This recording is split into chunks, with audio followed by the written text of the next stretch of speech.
오늘 우리가 함께 나눌 하나님의 말씀은 누가복음 24장 그 마지막에 있는 절들입니다. 48절부터 53절 말씀인데요. 이 말씀을 봉독할 때 살아계신 하나님의 음성을 들으시기 바랍니다. 너희는 이 모든 일의 증인이라. 볼저다 내가 내 아버지께서 약속하신 것을 너희에게 보내리니 너희는 위로부터 능력으로 입혀질 때까지 이 성에 머물라 하시니라. 예수께서 그들을 데리고 베다니 앞까지 나가사 손을 들어 그들에게 축복하시더니 축복하실 때 그들을 떠나 하늘로 올려주시니 그들이 그에게 경배하고 큰 기쁨으로 예루살렘에 돌아가 늘 성전에서 하나님을 찬송하니라. 아멘. 자, 누가복음은 이렇게 마무리 짓고 있습니다. 자, 오늘 우리가 함께 나눌 말씀의 제목은 하늘로 올려지신 예수님이란 제목입니다. 예수님의 승천의 의미에 대해서 마지막 이 누가복음 말씀을 통해 나누고자 합니다. 여러분, 오늘 본문을 잘 보면은 52절, 53절에 보면 이렇게 나옵니다. 그들이 큰 기쁨으로 예루살렘에 돌아가 늘 성전에서 하나님을 찬송하니라. 자, 큰 기쁨으로 예루살렘에 돌아갔다고 나오는데, 지금 여러분, 예수님은 부활하신 다음에 제자들과 동행하신 게 아니고 영원히 머물러 계신 것이 아니고 승천하셨습니다. 제자들 떠나가셨습니다. 여러분, 부활의 기쁨도 잠깐이요.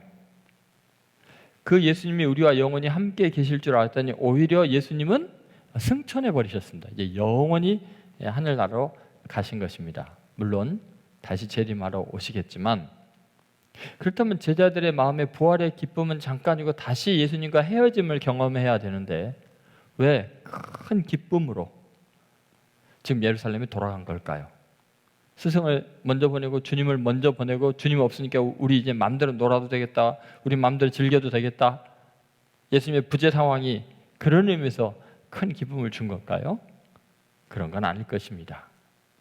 앞으로 험악한 세상에서 그들이 맞닥뜨려야 되는 수많은 시험들이 있고 박해가 있고 어려움이 있는데 주님의 부재 상황, 하늘로 올라가 버리시고 지금 이 땅에 안 계신 그 상황은 결코 그들의 큰 기쁨이 될 수 없겠죠. 그러면 예수님을 떠나보내고 슬퍼하며 침울한 모습으로 돌아왔더라, 뭐 그래야 되는 거 아니? 눈물을 흘리면서 돌아왔더라. 그런데 오늘 놀랍게 성경은 뭐라 그래요? 큰 기쁨으로 예루살렘에 돌아와서 성전에서 하나님을 찬양했다고 합니다. 자, 도대체 승천이 어떤 의미가 있길래, 아니 승천하시면서 예수님이 우리에게 어떤 메시지를 줬길래 예수님의 부재 상황인 현실 속에서 그들은 큰 기쁨으로 주님을 찬양할 수 있었을까요? 첫 번째 우리가 생각할 말씀은 승천의 현장성입니다. 한번 따라해보세요. 승천의 현장성. 베다니 앞에서 축복하신 사건이 50절에 기록되어 있습니다. 자, 50절 말씀을 한번 보시죠. 50절에 뭐라고 나와 있어요? 예수께서 그들을 데리고 베다니 앞까지 나가사 손을 들어 그들에게 축복하시더니, 그렇게 나옵니다.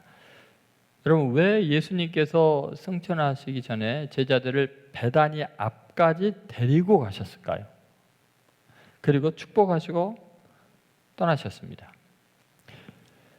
여러분, 예수님의 승천은 정말 인류 역사상 가장 놀라운 이야기 중에 하나이죠. 그러면 여러분, 예수님께서 그 승천하실 장소를 선택할 때 어디를 선택해야 마땅할까요?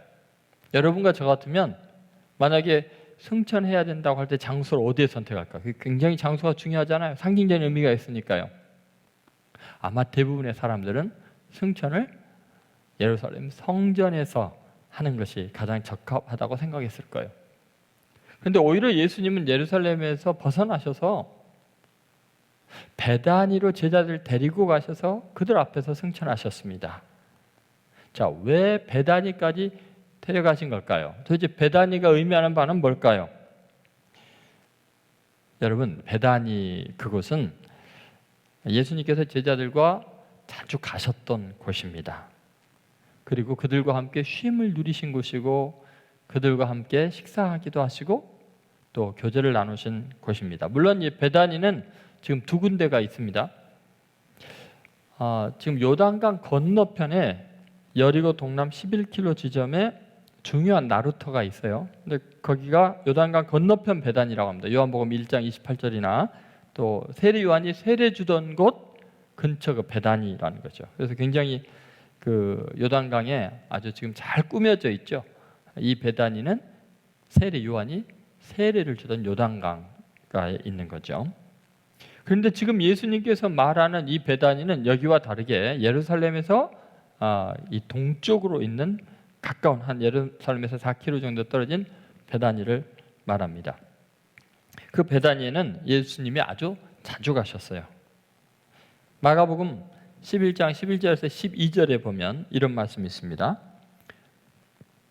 같이 읽겠습니다. 예수께서 예루살렘에 이르러 성전에 들어가사 모든 것을 둘러보시고 때가 이미 저물매 12 제자를 데리시고 베다니에 나가시니라.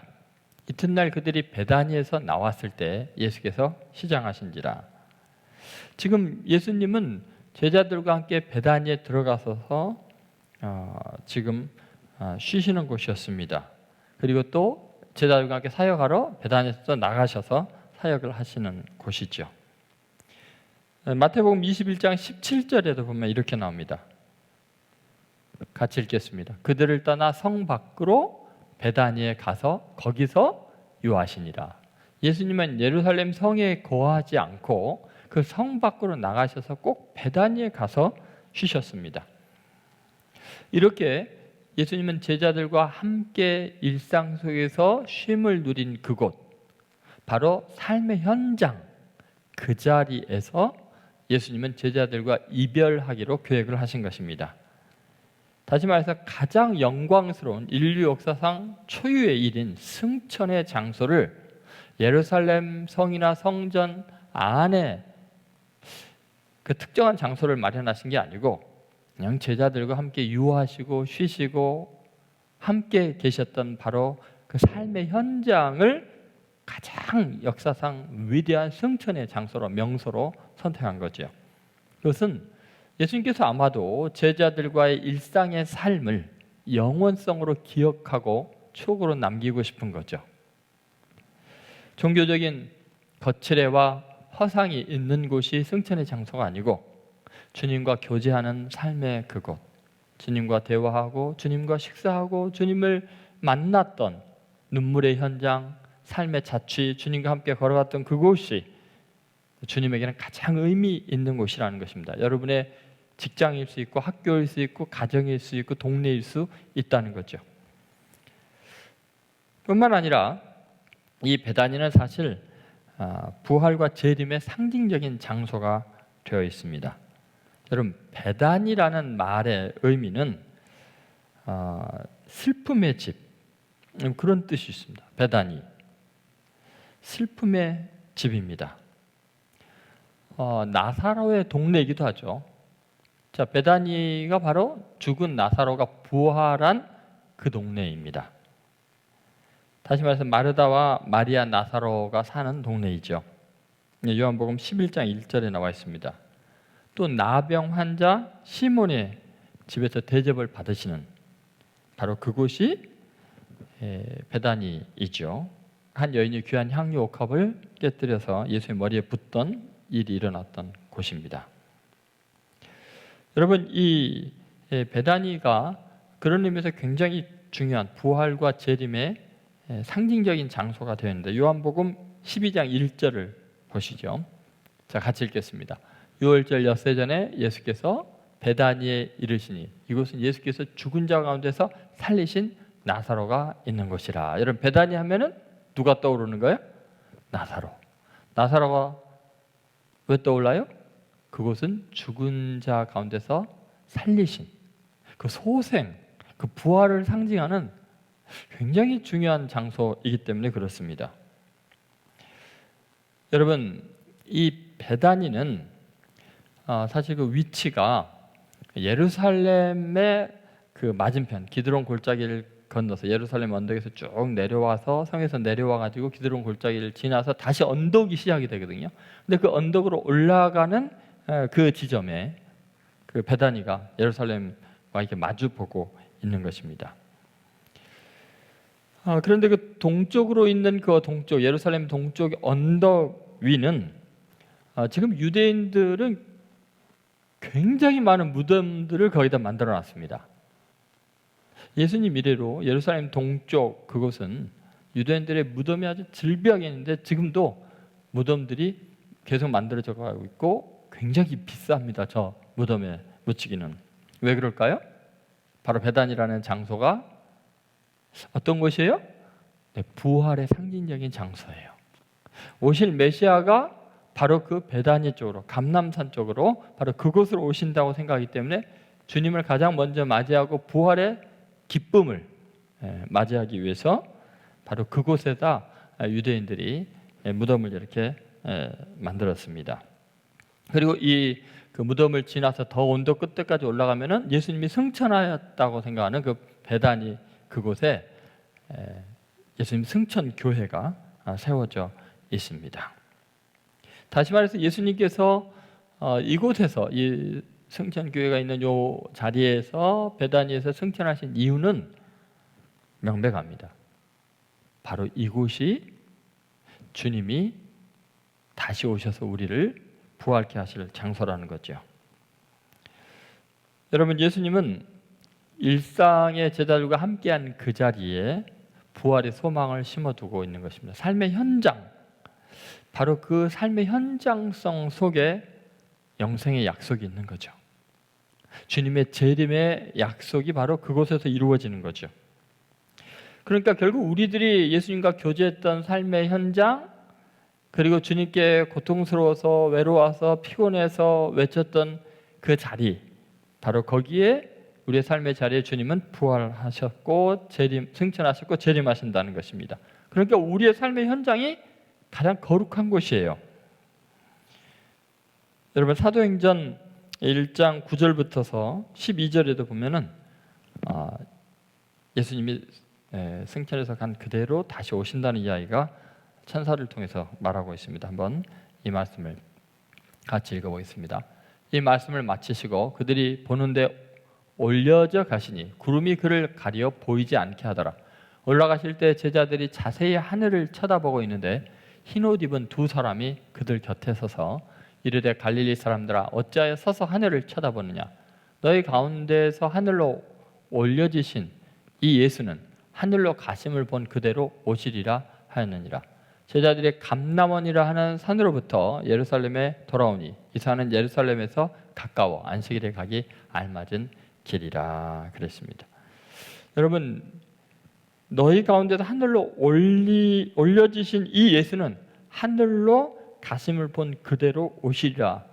그러면 결국은 예수님은 우리의 삶의 현장 속에 다시 그대로 오실 거라는 이야기를 하고 있는 거죠. 그리고 예수님은 바로 그 자리에서 제자들을 축복하시면서 축복하실 때 그들을 떠나가셨습니다.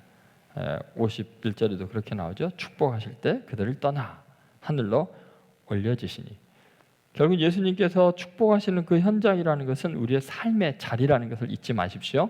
그래서 예수님의 승천이 의미하는 것은 우리의 삶의 현장 그 자리에 우리가 일상의 쉼을 누리고 주님과 동행하는 그 늘 기도하는 그리고 삶이 있는 그 자리에 주님이 재림하시고 우리가 그 자리에서 다시 주님을 만나게 될 것을 이야기하고 있기 때문에 제자들이 기쁨으로 돌아가고 있었던 것이죠. 두 번째, 제자들이 이렇게 큰 기쁨으로 돌아가서 하나님을 찬양하는 이유는 뭐냐면 성령의 임재 때문입니다. 이 성령의 파송 때문이죠. 여러분, 예수님은 그들을 떠나 올려지신 이유가 뭘까요? 51절을 다시 한번 보시죠. 51절. 축복하실 때 그들을 떠나 하늘로 올려지시니, 그렇게 이야기를 하죠. 여러분, 왜 예수님은 부활하신 후에 그냥 제자들과 동행하는 삶을 살지 않으시고 그들을 떠나서 올려졌을까요? 여러분, 만약 부활하신 주님께서 지금까지 제자들과 함께 하셨고 지금 우리들과도 함께 하시고 우리 주위에 예수님이 지금 동행하신다면 얼마나 신나는 일일까요? 그러면 우리가 예수님을 그 부활한 몸으로 만날 수도 있잖아요. 그런데 예수님은 왜 기어이 그 부활한 몸이 승천했어서 그냥 하늘로 올라가셔야만 했을까요? 그 이유가 뭘까요? 그것은 분명히 우리들과 예수님이 지금 그 부활한 몸으로 함께 있는 것보다 더 가치 있고 의미 있고 우리에게 소중한 일이 있기 때문에 승천하신 것입니다. 자, 그 이유가 뭘까요? 그것은 성령님을 우리 가운데 보내주셔서 우리와 하나 되게 하고 하나님의 영이 우리의 몸에 임재하게 하기 위해서입니다. 우리들이 성령의 세례를 받고 영원토록 성령님과 동행하는 삶, 내 안에 하나님의 영이 가득한 삶, 하나님과 하나가 되는 삶, 그 영생의 존재로 우리를 바꾸기 위해서 예수님은 승천하신 겁니다. 만약에 예수님께서 가시지 않는다면 성령님이 우리에게 오실 수가 없다고 예수님은 말씀하셨거든요. 예수님이 우리와 함께 있는다면 하나님의 영이 우리의 몸으로 들어가실 수가 없습니다. 우리와 하나가 될 수가 없습니다. 잠깐 역사하실 수는 있지만 영원토록 내주하는 게 불가능합니다. 그렇다면 예수님이 우리 눈에 보이는 현장 속에 이 부활의 몸으로 계시는 것보다 오히려 가셔서 하나님의 영인 성령님을 우리 안에 넣어주시는 것, 그것이 더 우리에게는 유익한 일이기 때문에 예수님은 승천하신 거죠. 우리가 하나님의 자녀의 권세를 얻는 것은 성령님이 우리 안에 들어오실 때입니다. 예수님이 동정녀 마리아에게서 태어나지만 하나님의 아들인 이유는 성령으로 잉태했기 때문입니다. 우리도 하나님의 자녀가 되는 권세를 얻으려면 성령님이 내 안에 내주에 계셔야 합니다. 뿐만 아니라 성령님이 오시면 우리를 증인으로 세우기 위해서 우리에게 능력을 덧입혀 주십니다. 성령의 임재는 강한 능력의 사람으로 바꾸죠. 누가복음 그래서 24장 48절부터 49절에 그 말씀이 있는 것입니다. 우리가 증인이 되려면 능력이 필요하죠. 같이 읽어보겠습니다. 너희는 이 모든 일의 증인이라. 볼지어다 내가 내 아버지께서 약속하신 것을 너희에게 보내리니 너희는 위로부터 능력으로 입혀질 때까지 이 성에 머물라 하시니라. 자, 내 아버지께서 약속하신 것을 너희에게 보내리니 누가 보낸다는 거예요? 예수님이 하나님께 말씀드려서 하나님께서 성령님을 우리에게 보내주신 거예요. 그것은 약속하신 것이라는 거예요. 그래서 그 성령님이 오시면 위로부터 능력으로 우리가 입혀진다는 거예요. 그러니까 증인이 될 수 있는 능력이 생긴다는 거죠. 여러분, 예수님의 승천은 결국 우리의 존재 안으로 성령의 임재를 통해서 우리가 하나님의 자녀가 되는 진정한 권세를 줄 뿐만 아니라 하나님 자녀의 능력이 임해서 우리가 증인이 되는 삶이 가능하게 하는 것입니다. 그러니까 예수님은 그 중요한 일을 이루기 위해서 성령을 보내기 위해서 승천하셔야만 했던 거죠. 그러니까 아버지께로 가는 것을 기뻐하라고 이야기하시죠. 요한복음 14장 28절 말씀입니다. 같이 읽겠습니다. 내가 갔다가 너희에게로 온다 하는 말을 너희가 들었나니 나를 사랑하였더라면 내가 아버지께로 감을 기뻐하였으리라. 아버지는 나보다 크심이라. 여러분, 우리가 예수님을 사랑한다면 내가 아버지께로 감을 기뻐하였으리라 그러죠. 왜냐하면 그 예수님께서 지금 성령님을 우리에게 보내주실 것이기 때문에 그렇습니다. 예수님이 다시 오는 그 재림 그 전까지 성령님이 예수의 영이 우리 안에 영원토록 내주하시는 것입니다. 그러니까 제자들은 부활하신 주님이 승천하실 때 너무너무나 기뻐할 수밖에 없었죠. 요한복음 15장 26절 27절에 보시면 그 진리의 성령님이 오셔서 어떤 일을 하시는지 알려줍니다. 같이 있습니다. 내가 아버지께로부터 너에게 보낼 보혜사, 곧 아버지께로부터 나오시는 진리의 성령이 오실 때 그가 나를 증언하실 것이요 너희도 처음부터 나와 함께 있었으므로 증언하느니라. 여러분, 예수님께서 아버지께로 가셔서 하신 일이 뭐예요? 그것은 너희에게 보낼 보혜사라고 했습니다. 아버지께로부터 내가 너희에게 보낸다. 성령님을 누가 보내요? 예수님께서 아버지께로부터 우리에게 보내시는 분이 성령님, 진리의 성령님이신데 그분이 예수님을 증거할 거다. 그렇게 이야기를 합니다. 그리고 너희도 나와 처음부터 함께 있었으므로 증언하느니라 그럽니다. 결국은 예수님의 말씀을 듣고 예수님의 행적을 본 이 제자들과 그 제자들과 함께 하시는 성령으로 말미암아서 온전하게 예수님을 증거할 수 있는 것입니다. 우리도 똑같아요. 지금 우리가 체험한 예수, 내 삶 가운데 역사하신 그 살아계신 예수님의 일들을 증언할 때 성령님이 우리와 함께 증거하셔서 믿지 않는 사람들이 하나님의 역사를 보게 하고 예수님을 믿게 만든다는 것입니다. 여러분, 예수님의 초점은 명확한 거예요. 그러니까 예수님이 왜 승천하셨느냐 이제 알겠죠. 그것은 성령을 아버지께로부터 보내주시기 위함입니다. 예수님이 이 땅에 오셔서 십자가에 피 흘려 죽으신 이유는 우리의 죄악을 대속하고 씻어주기 위해서예요. 그리고 그걸로 끝나는 게 아니라 예수님은 더 궁극적인 목적이 있는 거죠. 그걸 완성하기 위해서 십자가에 매달렸을 뿐만 아니라 부활하셔서 승천하신 거예요. 왜요? 부활하여 승천하셔 가셔서 성령을 우리에게 보내주시기 위해서예요. 그러면 우리는 보혈로 깨끗하게 씻음받았고 죄사함을 받은 상태에서 거룩한 영인 성령님을 맞아들일 수 있는 자격을 얻게 되고 하나님의 자녀가 되는 권세를 얻게 되는 거죠. 그래서 예수님은 승천하셔야만 성령님을 보내실 수 있었던 거예요. 십자가에 피 흘려 죽으셔야만 성령님이 우리 안에 내주할 수 있는 조건도 갖추어진 거죠. 그러니까 예수님은 정말 철저한 목표의식을 가지고 승천하고 계신 것입니다. 요한복음 14장 25절 26절 보시죠. 같이 읽겠습니다. 내가 아직 너희와 함께 있어서 이 말을 너희에게 하였거니와 보혜사 곧 아버지께서 내 이름으로 보내실 성령 그가 너에게 모든 것을 가르치고 내가 너에게 말한 모든 것을 생각나게 하리라. 예수님은 이제 이 땅에 오신 모든 사명을 최종적으로 완성하시는 순간이 승천해서 성령님을 마지막 보내줌으로써 이 땅에서의 사역들을 마무리하시는 거죠. 그리고 예수님은 그렇게 승천하셔서 경배의 대상이 되시는 것입니다. 승천하신 이유를 여러분 이제 명백하게 알았죠?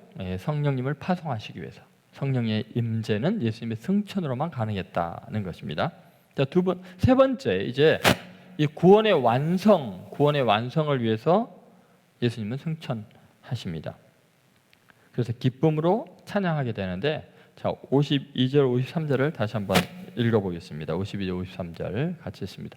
그들이 그에게 경배하고 큰 기쁨으로 예루살렘에 돌아가 늘 성전에서 하나님을 찬송하니라. 여러분, 지금 제자들은 예수님이 그 하늘로 올려주신 그것을 보고서 그에게 경배하고 큰 기쁨으로 예루살렘에 돌아갔다 그랬어요. 아니, 왜 예수님이 자기네들을 떠났는데 슬퍼하지 않고 큰 기쁨으로 돌아왔을까? 여러분, 지금 이제 예수님의 부재 상황이 펼쳐질 거예요. 이제 예루살렘으로 가면 예수님은 더 이상 그들과 함께 따라다니지 않잖아요. 눈으로 볼 수도 없잖아요. 그러나 그들은 지금 슬퍼하지 않고 큰 기쁨이 충만합니다. 왜 예수님의 승천을 보고서 이들이 이렇게 기뻐할까요? 그들은 약속의 말씀을 믿고 기대하기 때문에 조금도 헤어짐을 슬퍼하지 않고 오히려 큰 기쁨으로 예루살렘에 이제 돌아갑니다. 지금 기다림에 대한 소망이 있습니다. 왜냐하면 지금 약속의 말씀을 기대하는 믿음이 아주 큰 기쁨을 만들어낸 거죠. 여러분, 예수님의 승천으로 인한 이 약속의 성취가 어떤 의미가 있을까요? 그것은 지금 예수님께서 승천하신 이 사건이 실제로 구원의 완성이 되고 예수님의 모든 사역이 성공하였음을 입증하는 사건이었기 때문에 그렇습니다. 이것을 어떻게 알 수 있냐면요, 사실 제자들에게 예수님께서 사역 초기에 말씀하셨거든요. 누가복음에 이미 예수님은 승천을 기획하고 계셨어요. 그 일을 이루시기 위해서 결심하시고 행하신 일이 바로 예수님의 승천 계획입니다. 자, 누가복음 9장 51절 말씀을 보시죠. 누가복음 9장 51절 같이 읽습니다. 예수께서 승천하실 기약이 차감해 예루살렘을 향하여 올라가기로 굳게 결심하시고, 여러분 여기 보면 예수님께서 승천하실 기약이 어떻게 해요? 차감해 나오죠. 다시 말해서 예수님의 승천은 하나님의 계획 가운데 있었던 것이고 그것은 분명한 때가 있었다는 거예요. 승천하실 기약이 가득 차가고 있었던 거죠. 다시 말해서 예수님의 승천으로 인한 이 부재의 상황은 결코 외로움이나 또는 절망의 상황이 아니라는 걸 알 수 있습니다. 이별의 슬픈 상황이 아니고 이것은 원래 계획되어 있는 하나님의 뜻이 지금 완성되는 단계죠. 그래서 예수님은 예루살렘에 올라가기로 굳게 결심하신 그 목적은 십자가로 끝나는 것이 아니었고 부활로 끝나는 것도 아니었고 승천을 목표로 하고 있었던 거예요. 그래서 예수님의 승귀가 궁극적인 목적이었던 거죠. 여러분, 이 모든 것을 예수님께서 먼저 말씀하셨고 하나님이 기획하셨고 결국 이루어져요. 그러고 보니까 제자들은 그 예수님의 누가복음 9장 51절 말씀이 생각이 나면서 와, 이거는 예수님께서 무력해서 잡혀 죽으신 것이 아니구나. 이거는 우리들의 배신으로 인해서 죽으신 것만이 아니구나. 적들이 강해서 이런 비극이 일어난 게 아니었구나. 그분의 십자가에 죽으신 것, 그리고 부활하신 것, 승천하신 이 모든 것들은 우리의 구원의 완성을 위해서 하나님께서 미리 계획한 대로 그 하나님의 때에 맞춰서 차곡차곡 이루어지고 있었다는 것을 깨닫고 이 구원의 계획과 섭리를 알고 나니까 지금 예수님의 부재 상황이 와도 그 하나님의 구원의 완성을 바라보고 믿으니까 큰 기쁨으로 돌아와서 하나님을 성전 안에서 찬양하게 되는 것입니다. 여러분도 지금 어떤 상황이 벌어지든지 지금 눈에 예수님이 안 보이는 것 같고 나를 버린 것 같고 떠나가신 것 같은 상황에서도 우리는 약속의 말씀을 기억해야 합니다. 그리고 주님께서 그 모든 걸 완성하실 줄로 믿어야 그 하나님의 놀라운 섭리를 대적자들을 사용하시고 우리의 배신까지 실수까지 사용하셔서 결국 하나님의 때를 가득 채워서 하나님의 일을 이루시는 그 하나님의 절대적인 섭리를 믿을 때 우리는 어떤 상황에서도 예수님의 부재 상황이 되어도 그 상황 속에서 우리는 큰 기쁨으로 주님을 찬양할 수 있는 거죠.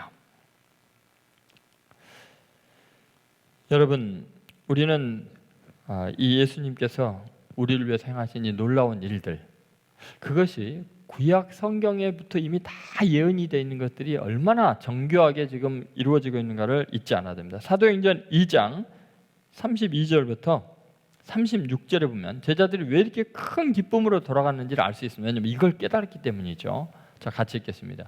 이 예수를 하나님이 살리신지라 우리가 다 이 일의 증인이로다. 하나님이 오른손으로 예수를 높이심에 그가 약속하신 성령을 아버지께 받아서 너희 보고 듣는 이것을 부어주셨느니라.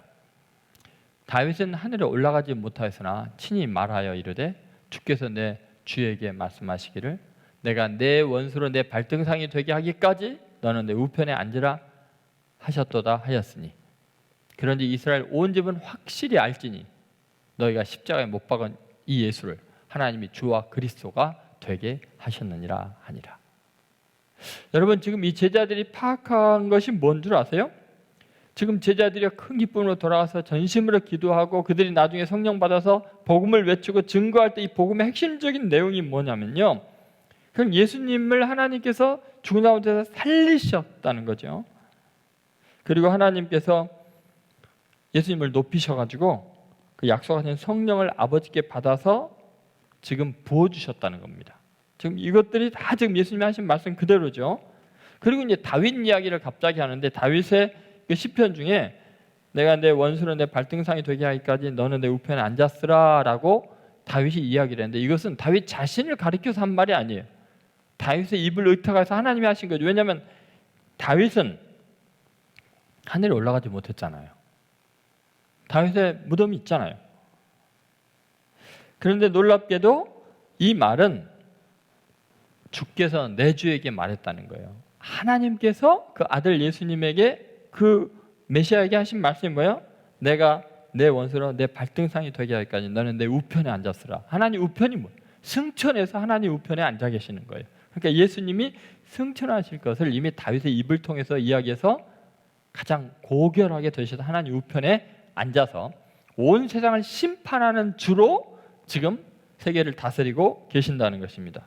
그러니까 이스라엘 온 집은 확실히 알지니 너희가 십자가에 못 박은 이 예수를 하나님이 뭐로 만든 거예요?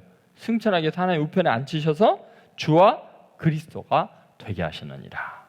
승천은 예수님이 온 인류의 심판주이시고 하나님 우편에 계신 진정한 주이시고 그리스도이심을 획득하는 귀한 자리입니다. 그러니까 승천이 제자들에게는 예수님의 부재 상황이고 앞으로 핍박 가운데 어려운 일을 겪게 되는 것 같지만 실제로는 그 역사를 움직이시고 심판하시는 주님이 하나님 우편에 등극하러 가신 거죠. 세상의 심판주로 오시려고, 왕권을 가지고 다시 오시려고 지금 하나님께로 간 것입니다. 그러면 여러분은 우리는 이 사실을 잊지 않아야 됩니다. 예수님의 그 승천의 사건을 통해서 우리는 세 가지 굉장히 중요한 진리를 깨달아야 됩니다. 그것은 역사의 완성의 시점에서 예수님이 다시 오시는 거 가장 위대한 현장은 바로 내 삶의 현장이고 주님과 동행하는 그 자리라는 거예요. 예루살렘 성전 특별한 장소가 아니고 주님과 동행하는 삶의 현장이 주님의 재림과 주님의 승천과 주님의 부활을 경험하는 자리라는 거죠. 그뿐만 아니라 주님의 부재의 상황은 동시에 성령의 임재의 상황이라는 거예요. 내 삶에서 예수님이 안 계신 것 같은 그 자리는 성령이 임재한 자리고 성령이 파송된 자리고 성령님이 함께해서 우리를 하나님의 자녀가 되는 권세를 주실 뿐만 아니라 능력과 권능을 입게 하는 놀라운 자리라는 거죠. 그러므로 예수님이 안 보이는 그곳에 우리는 성령님이 나와 함께한다는 것을 믿어야 합니다. 그뿐만 아니라 예수님의 부재한 상황이 사실은 하나님이 예수님은 하나님 우편에 앉으셔서 역사의 심판자로 주권자로 여전히 다스리고 있고 우리를 심판하러 오신다는 것을 잊지 않아야 됩니다. 그리고 주님이 오실 그날에 우리는 주와 같이 될 것입니다. 우리도 영광스러운 하나님의 자녀의 권세를 가지고 성령의 권능과 능력으로 이 시대를 심판하고 하나님 나라의 놀라운 증인들이 될 것을 여러분 믿으시고 승천의 주님이 재림의 주이심을 믿고 삶의 현장에서 주님을 기다리고 승리하는 성도들 되시기를 주의 이름으로 축원드립니다. 이 시간에 오늘 말씀을 생각하시며 우리 함께 잠깐 기도 드리도록 하겠습니다. 여러분 간절히 기도하실 때 다시 한번 주님 앞에 회개하며 기도합시다. 내 삶의 현장, 주님이 날 떠나시는 것 같은 그 자리가 주님은 영원히 기념하고 싶은 자리였습니다. 예루살렘의 성전이 아니라 베다니로 데리고 가셨습니다. 내가 주님과 함께 식사하고 쉬고 담소를 나누고 그 일상의 삶의 현장을 이제는 주님의 재림을 맞이할 자리로 주님이 내게 가장 의미 있는 추억의 장소를 생각하고 삶을 순간순간 주님의 재림과 영혼에 잇대어서 주님을 생각하며 지내게 해주십시오라고 기도하셔야 됩니다.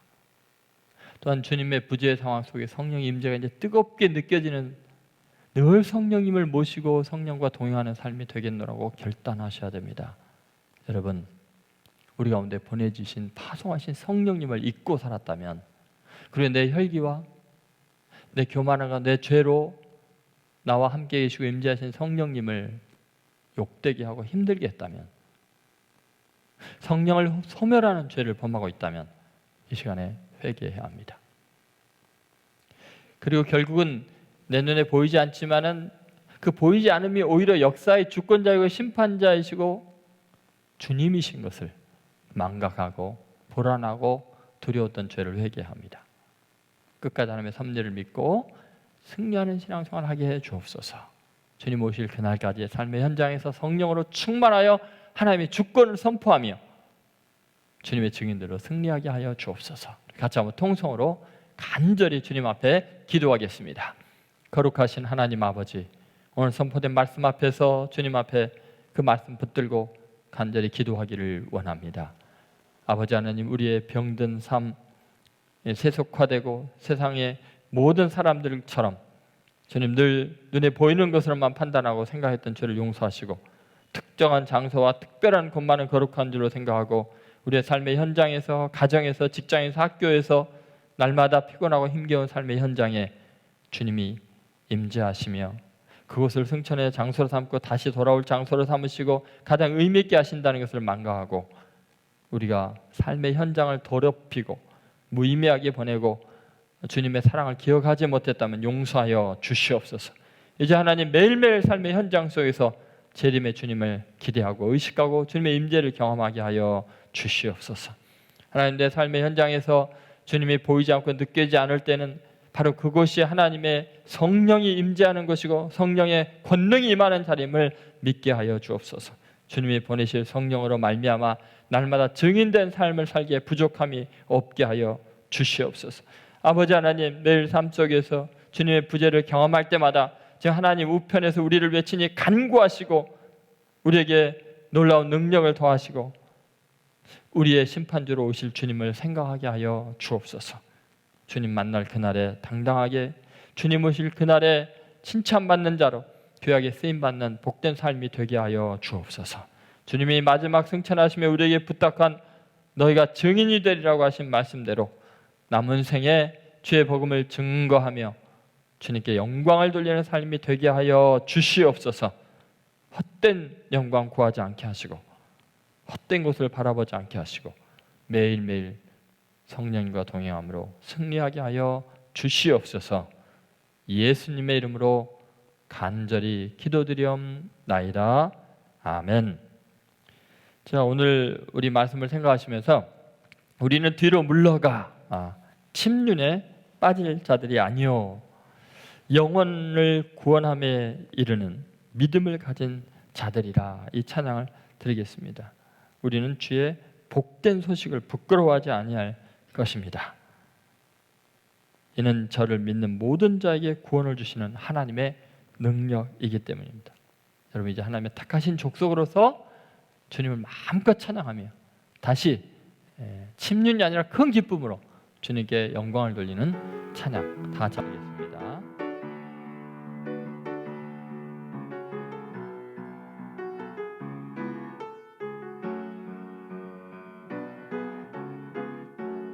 우리는 뒤로 물러가 침륜에 빠진 자들이 아니요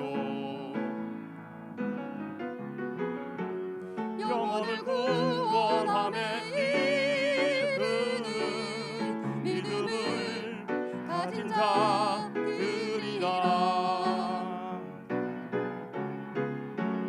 우리는 주의 복된 소식을 부끄러워하지 아니할 것이라.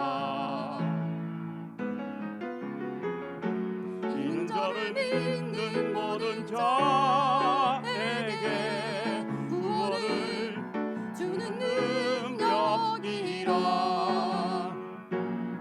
우리는 택하신 족속, 왕같은 제사장, 거룩한 나라, 주의 소유된 백성. 우리는 택하신 족속, 왕같은 제사장, 거룩한 나라, 주의 소유된 백성. 우리는 뒤로 물러가 침륜에 빠질 자들이 아니요 영혼을 구원함에 이르는 믿음을 가진 자들이라. 우리는 뒤로 물러가 침륜에 빠질 자들이 아니요 영혼을 구원함에 이르는 믿음을 가진 자들이라. 우리는 주의 복된 소식을 부끄러워하지 아니할 것이라. 이는 저를 믿는 모든 자에게 구원을 주는 능력이라. 우리는 택하신 족속, 왕같은 제사장, 거룩한 나라, 주의 소유된 백성. 우리는 택하신 같은 제사장 거룩한 나라 주의 소유된 백성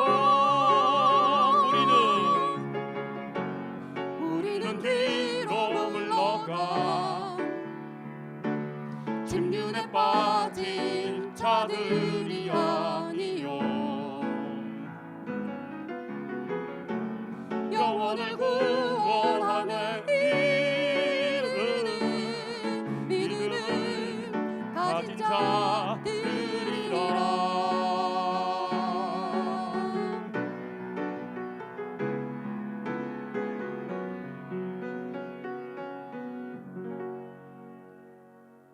네, 이제 여러분 마음 깊이 간직하시며 고개 숙여서 기도하겠습니다. 제가 여러분을 위해서 축도하겠습니다. 지금은 우리 주 예수 그리스도의 은혜와 하나님 아버지의 극진하신 사랑과 성령의 감동하심이 이제 삶의 순간순간 주님의 부재를 느끼는 상황 속에서도 이제 주님의 성령의 능력으로 주님이 이 모든 역사를 다스린 심판의 주이심을 고백하며 큰 기쁨으로 주님을 찬양하며 복음의 증인으로 승리하겠노라고 결단하는 하나님의 아들 딸들 머리 위에 지금으로부터 영원히 함께 하시기를 간절히 축원하옵나이다. 아멘.